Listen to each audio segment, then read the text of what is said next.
ஆண்டவராகிய இயேசுவின் நாமத்தினாலே இந்த காலை வேளையில் கூட உங்கள் யாவரையும் வாழ்த்துகிறேன். கர்த்தர் உங்களை ஆசீர்வதிப்பாராக. இந்த நாளில் கூட நீதிமொழிகள் 21 அதிகாரம் 23 வசனத்தை கூட வாசித்து தியானிக்கலாம்.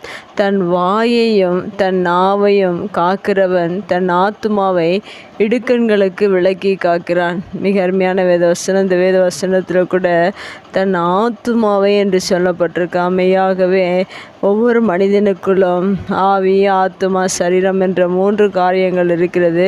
அந்த ஆத்துமாவை நாம் காத்து கொள்வதற்கு என்ன செய்ய வேண்டும் என்று இந்த வசனத்தில் சொல்லப்பட்டிருக்கிறது. ஆத்துமா என்பது மிகவும் முக்கியம். அது தேவனை நோக்கி அது வேண்டுதல் செய்கிற காரியமாக இருக்கிறது.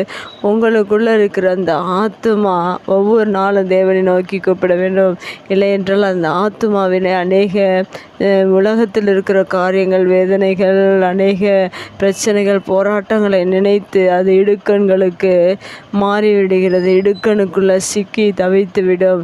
அதனால் நாம் ஒவ்வொரு நாளிலும் அந்த ஆத்துமாவை காத்து கொள்வதற்காக நாம் என்ன செய்ய வேண்டும் என்றால் வாயையும் நாவையும் காத்து கொள்ள வேண்டும்.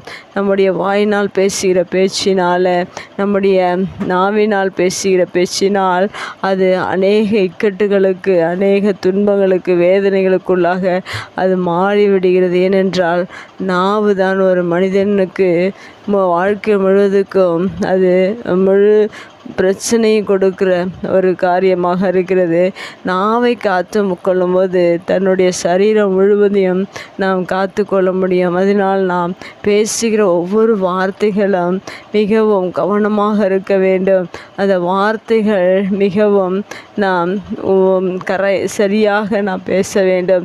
அந்த நாவினால் தேவையில்லாத வார்த்தைகள், பிரயோஜனமற்ற வார்த்தைகள், அதையெல்லாம் நாம் பேசும்போது அந்த ஆத்துமாவிலே அநேக இடுக்கண்கள் உண்டாகும்.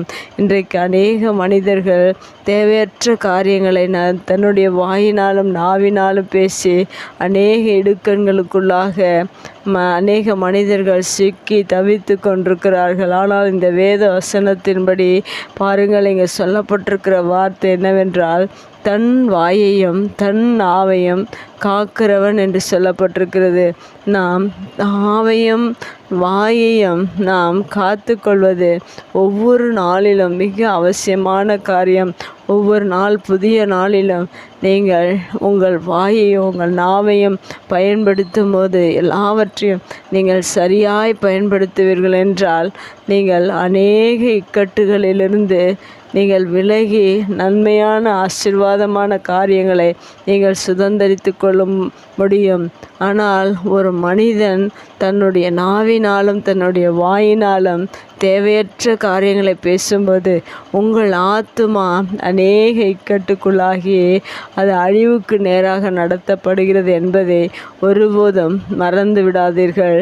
அதனால் ஒவ்வொரு நாளிலும் நீங்கள் பேசுகிற வார்த்தையினால் உங்கள் ஆத்துமாவை நீங்கள் காத்து கொள்வது மிக சாத்தியமான ஒரு காரியம்.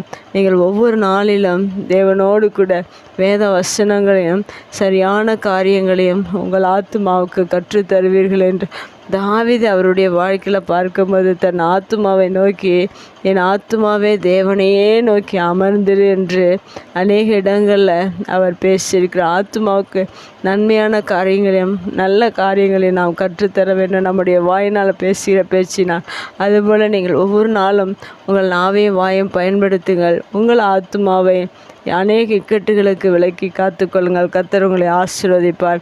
கண்களை முடிச்சு ஜெபிக்கலாம். எங்கள் அன்பு தகப்பனே, இந்த அருமையான வார்த்தைக்காய் நன்றி செலுத்துகிறோம். நீர் எங்களுக்குள்ளாக வைத்திருக்கிற இந்த ஆத்துமாவை நாங்கள் இக்கட்டுக்கு விலக்கி காத்து கொள்ளும்படியாக எங்கள் நாவையும் எங்கள் வாயையும் சரியாய் பயன்படுத்தி அதை காத்து கொள்வதற்கு உடைய வார்த்தையினால் நீர் ஆண்டவரே எங்களுக்கு நல்ல ஞானத்தை கொடுப்பீராக, இன்னும் ஆசீர்வாதத்தை கொடுப்பீராக. எங்கள் ஆத்துமாவை ஒவ்வொரு நாளும் நாங்கள் காத்துக்கொள்ள நீர் எங்களுக்கு உதவி செய்வீராக.